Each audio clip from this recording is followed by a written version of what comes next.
তাহলে ওই কথাই রইলো, তুই গিয়ে সবাইকে খবরটা দিবি। উফ, জমে যাবে বলো। শীতটাও তো বেশ জমিয়ে পড়ছে। এই সময় তো পিকনিক করতে ভালো লাগে। ভালো তো লাগেই। বঙ্কুদা তো রান্নার ঠাকুর জায়গা সব কিছুরই ব্যবস্থা করবে বলেছে। আমাদের শুধু সবাইকে খবরটা জানাতে হবে। সে আমি সবাইকে ঠিক বলে দেব। সবাইকে চাঁদার কথাটা ভালো করে বলবি। সবাই যদি ঠিকঠাক করে চাঁদা দেয় তবেই না ঠিকঠাক করে পিকনিক হবে। সবাইকে নিয়ে চিন্তা নেই, শুধুমাত্র শশী কাকুই যা ঝামেলা করে।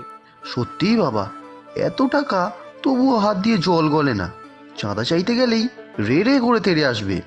আমি বাকি সবাইকে বলে দেব, কিন্তু শশী কাকুর বাড়ি তুই আমার সাথে যাবি। দুজনে মিলে যদি বলে কয়ে রাজি করানো যায়। সে যাবো কোন, এদিকে চাঁদা দেবে না, কিন্তু পরিবার সহ পিকনিকে এসে গন্ডে পিন্ডে খাবে ঠিকই। সে আর কি করা যাবে, একই গ্রামে থাকি, ফেলে তো আর দিতে পারবো না। আসলে তো খেতে দিতেই হবে। না দেবে ক্লাবে চাঁদা, না দেবে কোনো অনুষ্ঠানের জন্য টাকা। কি যে করবে এত টাকা দিয়ে কে জানে। ছাড়, বাদ দে।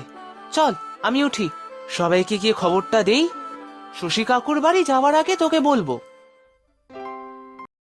হায় হায় হায় হায় হায় হায় হায় হায় হায়, আমার সাথে বিশ্বাসঘাতকতা, তাও আমার নিজের মেয়ে।